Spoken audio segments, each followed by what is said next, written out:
The final career media day, man. How does it feel just to, I guess, be going through these steps for what will be the final time?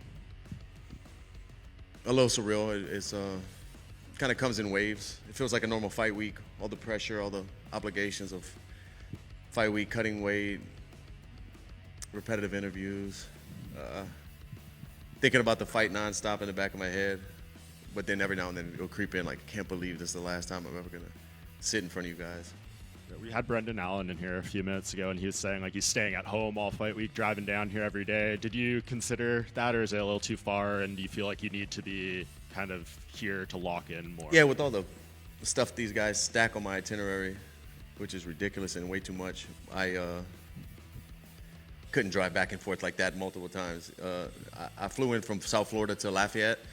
Me and the team stayed at my house for 2 or 3 days, trained at my gym, and then drove down here yesterday.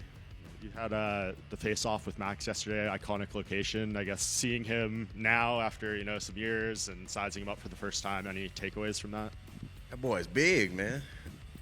Nah, it was a cool feeling, cool moment to do it in a place that me and my family had such great memories.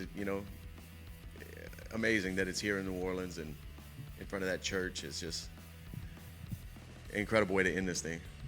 Is the plan for Saturday with the walkout and Wayne and everything, is that all finalized? And can you give us some hints of what it might look like?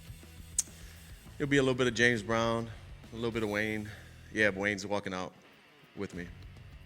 So you're sticking with the James Brown too? I mean, I have to. Come on, I have to. And I paid the cost to be the boss. So I can't, on my last one, I can't switch it up I can't go that far away from it. I need to hear that. I need to feel that vibe. Or what are you expecting out of Max? You said he looked pretty big when you saw him yesterday, so a lot of questions around his durability too after being knocked out for the first time. What's this fight going to look like in your mind? Yeah, with the durability talk, it's tough to say. A lot of things play into that. Genetics, lifestyle, all kinds of stuff. We'll find out Saturday night if that shot really affected him. That's my goal, is to find out. But I'm expecting another war. I've been saying this every interview when asked about this trilogy with Max. This is a trilogy spanning 13 years, and we've met at different points. We were different fighters, different men. So each fight has been so different.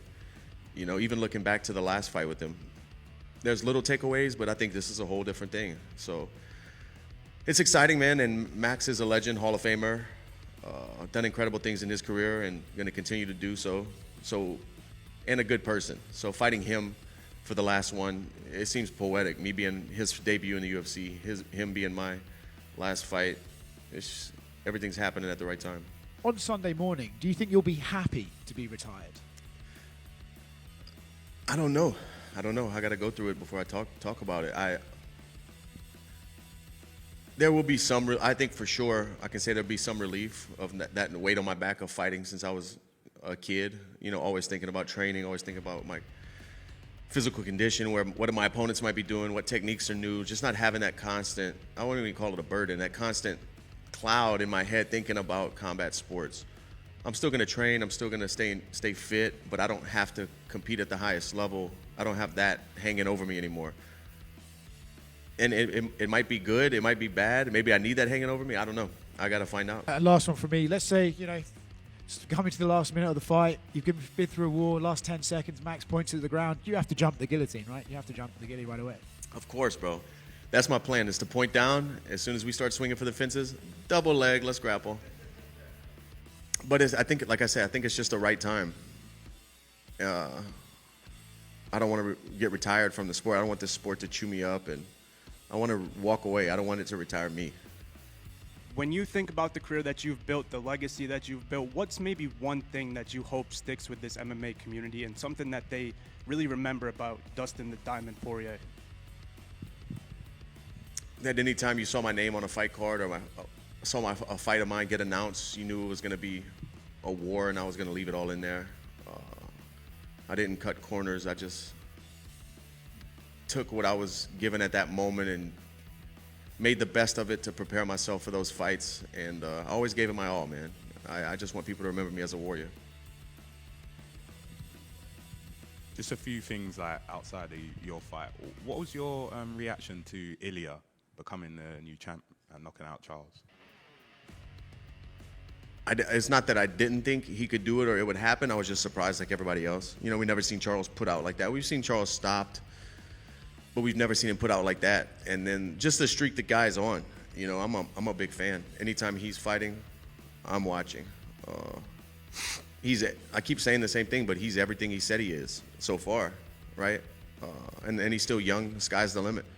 So he's him. Who do you think should be next for Ilia? Who should be next for Ilia? 55 has always been so cloudy at the top. Maybe Gaethje.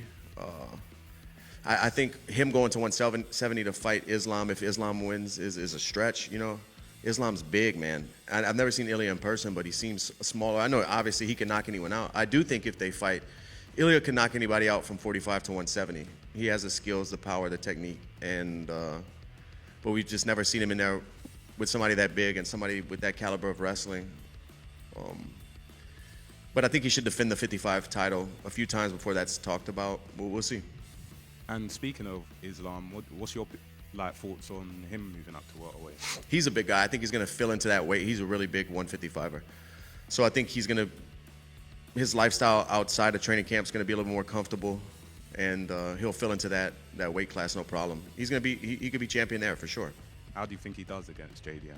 I think the beginning of the fight's going to tell the story, like how well JDM does at getting up, how well JDM does at keeping Islam off of his feet, off of his legs, off of the cage.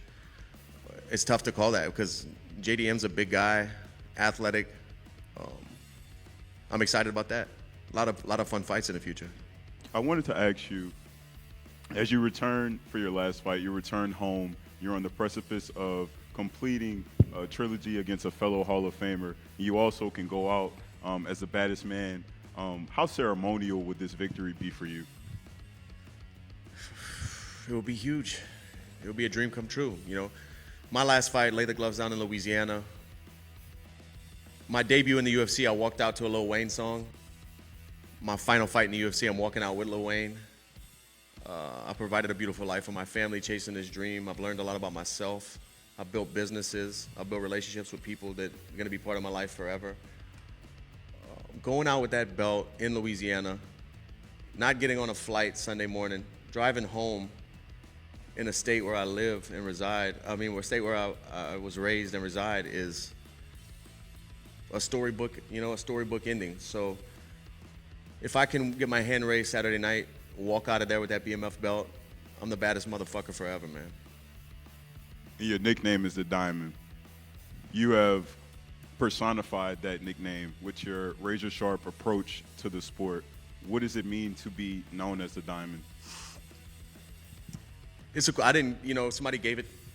Tim Crater, a former UFC fighter, gave me that nickname back when I had maybe 5-6 pro fights. I fought my whole amateur career and most of my beginning of my pro career with no nickname, and one day he just gave me that nickname, and it was fitting. Diamonds are created under pressure, and that's where I thrive. So, the underdog. Thank you, guys.